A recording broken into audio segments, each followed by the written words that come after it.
Toda mulher tem que ter essa consciência, não só esperar o Outubro Rosa para se tocar. Olá, tá começando mais um podcast da Rádio NF. A gente vai falar sobre um tema muito especial, a prevenção ao câncer de mama. Nesse mês acontece o Outubro Rosa, uma campanha realizada todos os anos no mundo todo. Você que está ouvindo a gente agora já deve ter visto prédios e monumentos iluminados de rosa em outubro. O objetivo é alertar a população sobre a importância da prevenção e do diagnóstico precoce. Quanto mais cedo a doença for descoberta, maior a chance de cura. E a gente vai conversar com uma mulher jovem de 36 anos que tem uma história incrível de superação. Fernanda Rafaela descobriu o primeiro câncer quando estava amamentando. O segundo diagnóstico veio 7 anos depois. Com muita força, foco e fé, ela venceu o câncer 2 vezes. Podcast da Rádio NF. Política, sindicalismo e movimentos sociais. A nossa convidada é super especial. Vamos conversar com a Fernanda Rafaela, empreendedora, mãe e paciente oncológica. Tudo bem, Fernanda? É um prazer tê-la aqui com a gente. Primeiramente, obrigada pelo convite. Fernanda, em que momento da sua vida você recebeu o diagnóstico? Eu recebi 2 diagnósticos, né? O primeiro diagnóstico eu recebi no momento em que eu ainda estava amamentando a minha filha. Eu, com 28 anos, amamentando minha filha de 1 ano e 7 meses. E como você descobriu? Em um determinado momento, eu me toquei e senti um nódulo. E ao sentir o nódulo, eu ainda duvidei, assim, de que será que pode ser câncer? Cada vez mais os diagnósticos estão sendo em pessoas, mulheres mais jovens, né? Então, o alerta também fica para isso. Você já tinha histórico familiar? Eu já tinha um histórico na família, né? A minha mãe, ela faleceu de câncer de mama. E mesmo tendo esse histórico, a gente fica tendo um alerta, porém a gente nunca acha que vai ser com a gente. Então eu fiz o exame, né? E quando foi o positivo, parece que o mundo cai para nós. A descoberta mudou sua vida? A gente estava planejando desmamar ela com 2 anos e ter o segundo filho, né? Então, esse diagnóstico mudou tudo, né? Mudou todos os planos. Tem que ter muita força, né? Eu tive um pensar bem diferente, assim, de fazer o tratamento com foco em querer cuidar da minha filha, né? Com fé, porque eu acho que se a gente não tiver força de vontade, foco e fé e perseverança, eu acho que não tem nada, né? Como você buscou informação? Bom, no primeiro momento a gente precisou ter 3 coisas. Foco, a gente precisava focar, saber sobre esse inimigo, né? Sobre o tratamento.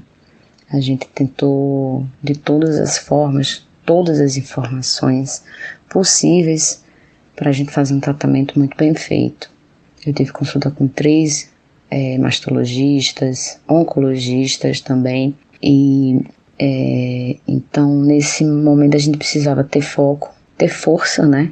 Força de vontade, ânimo para poder passar pelo processo que a gente não sabia quanto tempo iria durar, e fé, que a fé não pode faltar, né? Então eu sempre tive esse lema de foco, força e fé. Eram os 3 Fs de Fernanda. Eu, na época, trabalhava como representante comercial, então eu deixei de trabalhar para poder ficar mais tempo cuidando da minha saúde e, ao mesmo tempo, ficando mais perto da minha filha, cuidando da minha filha, né? Então, foi esse momento, assim, que eu não consegui conciliar, a princípio do início do tratamento, o trabalho, né? Porque no início ele é muito invasivo, ele é muito cansativo. Então, eu só voltei minhas atividades com o trabalho após a cirurgia, né?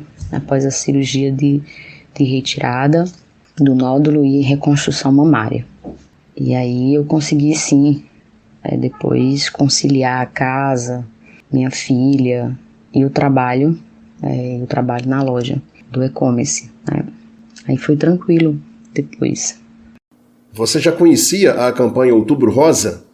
Não, na época, foi em 2013, eu morava na cidade de Fortaleza e eu olhava, observava, mas eu acho que eu nunca me atentava, né, à campanha mesmo em si do Outubro Rosa, em prevenção.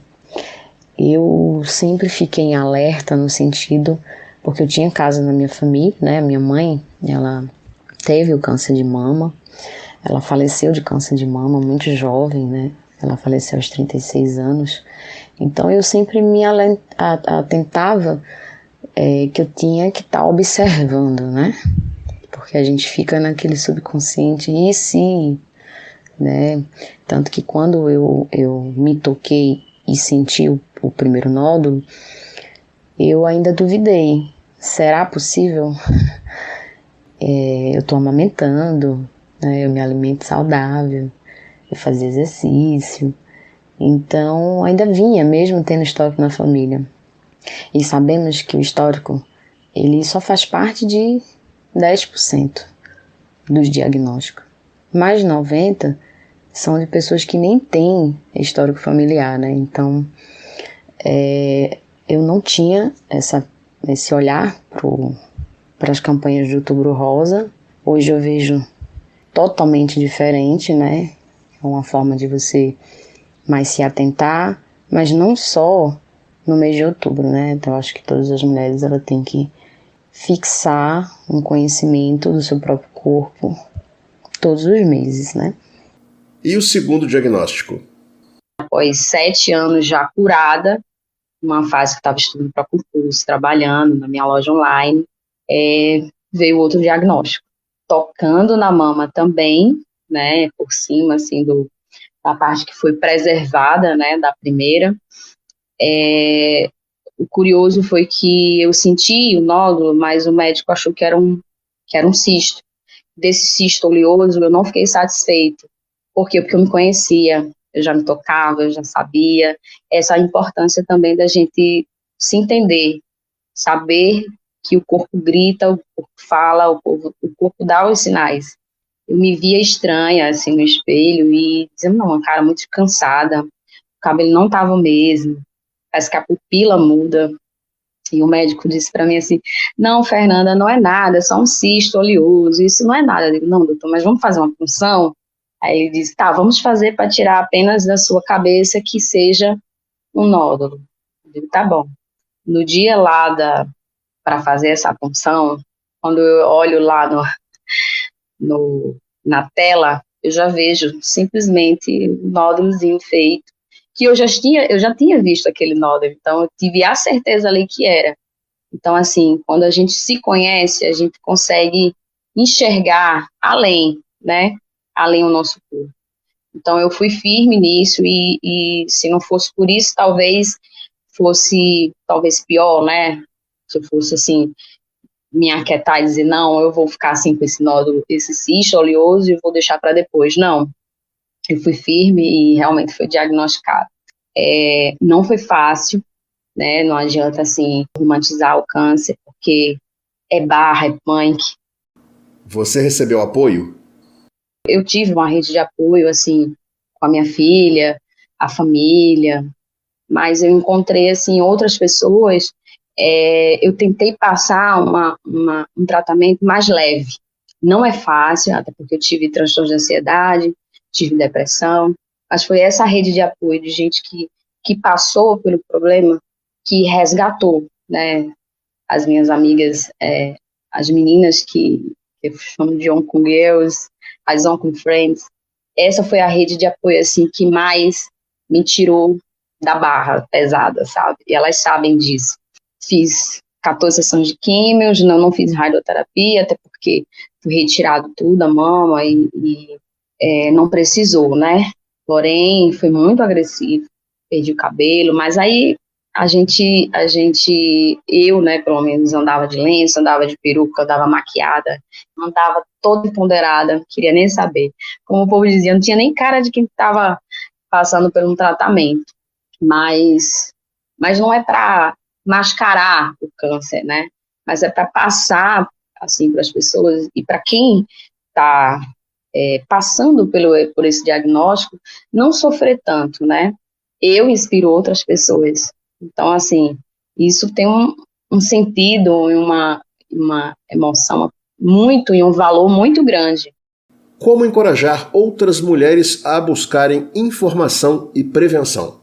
Olha, eu tenho certeza que cada vez mais que são postadas informações que mulheres que vivenciaram o câncer de mamas e sobreviveram, colocando como sua história como superação e que passaram por esse diagnóstico de uma forma mais leve, porque não não romantizando que o câncer ele não é fácil, quem passa pelo câncer de mama não é fácil, mas eu em particular, eu sofri, mas eu me permiti passar de uma forma mais leve, sem tanto peso, sem tanta angústia, sem tanto desespero e medo. Dá medo, dá, mas sem aquele peso de que, eu vou morrer, né? Porque eu acho que antigamente quem tinha câncer tinha essa imaginação de que era uma sentença de morte, né? E hoje, cada vez mais que os diagnósticos são antecipados, são precoces, né? Em estado inicial, eles têm muito mais chance de cura, né? Eu sou uma prova viva que os 2 diagnósticos que eu tive, que foram diagnosticados pelo autoexame, eu tive muito mais chances de cura, né? E estou aqui para contar a história mesmo. Então a gente encoraja, sim, outras mulheres perguntando, compartilhando informações. E aí, mana, fez seu exame? Tá tudo em dia? Tá se tocando? Tá tudo bem? É o que eu faço todos os dias. Que mensagem você deixa para as mulheres? Eu acho que toda mulher ela tem que se prevenir de todas as formas. O ano inteiro ela tem que estar consciente na agendazinha dela, procurar uma médica, fazer exames regularmente ginecológicos, as ultras, mamografia, dependendo da idade. Na minha idade, não era aconselhável fazer mamografia, porque é a partir dos 45, se eu não me engano. Então, para quem tem menos idade, é ultra, né, a ultra mamária, para verificar se a mama está com saúde, né? Então, a saúde da mulher, ela tem que ser periodicamente sendo acompanhada. Toda mulher tem que ter essa consciência, não só esperar o outubro rosa para se tocar. Todo mês você tem que se tocar, entender o seu corpo, ver as suas glândulas, e o corpo, ele dá os sinais, né? Ele grita bastante, viu? Então, não só isso, mas também, hoje mesmo eu me preocupo muito em manter uma vida saudável, uma alimentação saudável, exercícios físicos, ingerir menos álcool, né? Se toda mulher já tiver essa consciência, o diagnóstico, se vier, ele vem antes e as chances de curas são maiores, né? Como eu sou prova viva que diagnostiquei no toque logo no início e tive um sucesso no tratamento e na cura, né? Conversamos com a empreendedora, mãe e paciente oncológica Fernanda Rafaela. Muitíssimo obrigado pela sua participação. Sua história é um exemplo incrível de força e superação. Obrigada pelo convite. É muito bom a gente que vivenciou as histórias e o câncer de mama está aqui divulgando a história de sucesso, de cura, né, para que a gente possa dar força, né, para outras pacientes oncológicas que estão em tratamento e também para as pessoas se alertarem aos cuidados e à prevenção, né, se alimentando bem, é muito sério, né, então eu deixo minha atenção para todas, né, se cuidarem, se tocarem, né? E agradeço demais a oportunidade também, o convite, e estamos sempre juntos. Bom, ficamos por aqui, mas na semana que vem tem mais podcast. Tchau, tchau, até lá!